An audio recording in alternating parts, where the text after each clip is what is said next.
ഈ കുറ്റിച്ചിറ അല്ലെങ്കിൽ കോഴിക്കോടിൻ്റെ തെക്ക് ഭാഗത്തുള്ള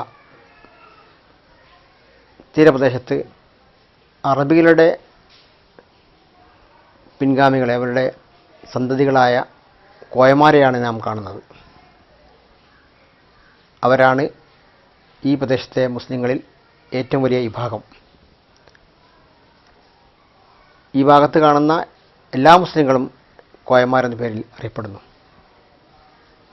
ആദ്യത്തെ കോയയുടെ അനന്തരവാസികൾ കോയ മുസ്ലിങ്ങളെങ്കിൽ മലബാർ കളക്ടറായിരുന്ന വില്യം ലോഗൻ വിശേഷിപ്പിച്ച മലയാളി അറബികൾ, അവരുടെ സന്താന പരമ്പരയിൽപ്പെട്ട ആളുകളാണ് ഇന്ന് കുറ്റിച്ചിറയിൽ കാണുന്ന കോയമാർ.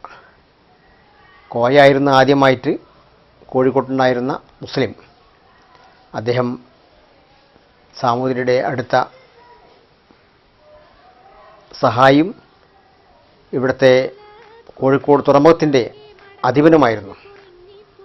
എന്നുവെച്ചാൽ സാമൂതിരി നിയമിച്ച പോർട്ട് തുറമുഖ ഉദ്യോഗസ്ഥനായിരുന്നു കോയ.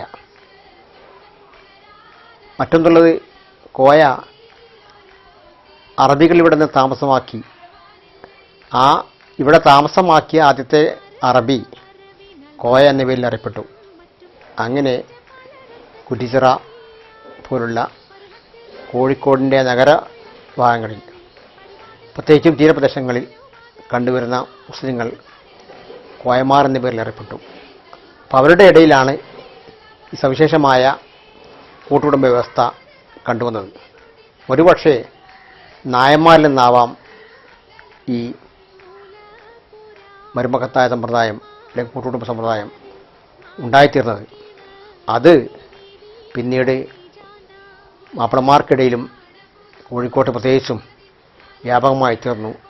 ആ സമ്പ്രദായം ഇവിടെ രൂഢമൂലമായി ശക്തമായി നിലനിന്നു പോന്നു. അത് കോഴിക്കോട്ടെ മുസ്ലിങ്ങളുടെ ഒരു വലിയ സവിശേഷതയായി ഇന്നും കണ്ടുവരുന്നു.